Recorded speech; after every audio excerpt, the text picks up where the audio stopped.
In this ever-changing world, since evolution, only one thing has remained constant: our hunger. In the primitive days, this hunger was for food and mates. And although we still crave for these things, we are now hungrier for knowledge and the benefits that it brings us.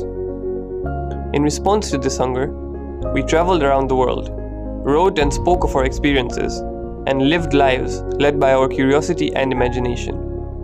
Chemicals were discovered, monuments were built, and epic poems were written. But then, we wanted to formalize everything, and therefore, schools were built, the education system was carved out, and textbooks were written. Learning was now confined within four walls. Cooperation was restricted, travel was only permitted during holidays, and useless information was shoved down our throats. We studied not to learn, but to do a test. We did tests not to track our progress and measure our growth, but to get admitted into universities. And the cycle repeated. Our growth was measured by how we did in comparison with our peers, not with ourselves in the previous year. We became robots, walking in a straight line and reciting Shakespearean sonnets that were crammed into our heads. Is this what we were meant to evolve into? But to say that would be an exaggeration. Not all schools had such evaluations. Some were actually concerned with our well-being and growth, but they still had to follow the rules and regulations set out by the man.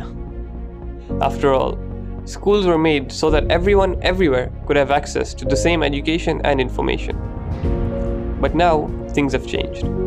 Schools are no longer the only source of education. Thousands of online courses and YouTube tutorials have been made, and with them introduced, a brighter future I now see for mankind. Instead of learning just in a classroom, we can learn in the garden, in the bus back home, in our home.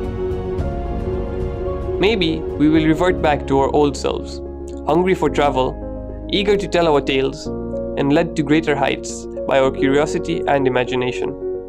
After all, a true student studies the world. And the world isn't in our books and schools. It's out there. Well, I hope you enjoyed that poetic intro/speech. It really captures a lot of my thoughts and ideologies on school and the current education system. Contrary to popular norm, I'm not going to be going to college. Yes, you heard me right. Instead, I'm going to become a YouTuber. Now, before you laugh me off, hear me out.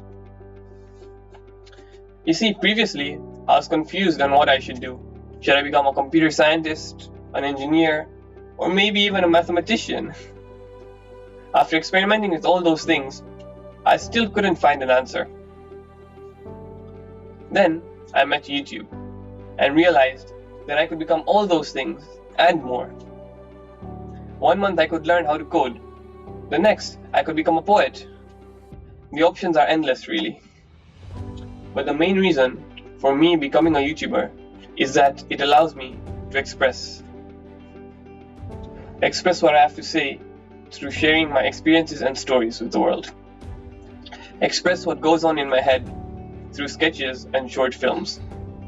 Express what I feel the public should know through informative videos. And express the words of those without a voice. So, instead of wasting 4 years of my life studying something that's not really my passion, I'd rather spend the time working on my filmmaking and storytelling skills to become a better YouTuber. I'll be able to post regularly and spend more time on my craft, leading to faster specialization and rapid growth. You see, I don't want to chase a degree. I want to gather knowledge and be led by my imagination. After all, in today's world, you don't need a degree to be great. You just need a strong will, incredible self-belief, and tremendous passion for what you do. As author Robin Sharma wrote, your I can is more important than your IQ.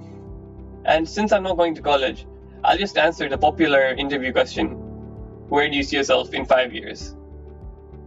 In 5 years, I see myself as a dreamer. A dreamer who believed that he could change the world by making videos in his bedroom. A dreamer who was told to stay safe and work for others, but had the courage to follow the path of his dreams and consequently his destiny. But that's not why I'm a dreamer, because all that has already come true. No, I see myself as a dreamer because despite accomplishing all that, I still think that my greatest work is ahead of me. And that's an amazing dream. It may seem a bit far-fetched for a 19-year-old Tanzanian kid still living in his parents' home, but as Steve Jobs once said, the ones who are crazy enough to think that they can change the world are the ones who actually do.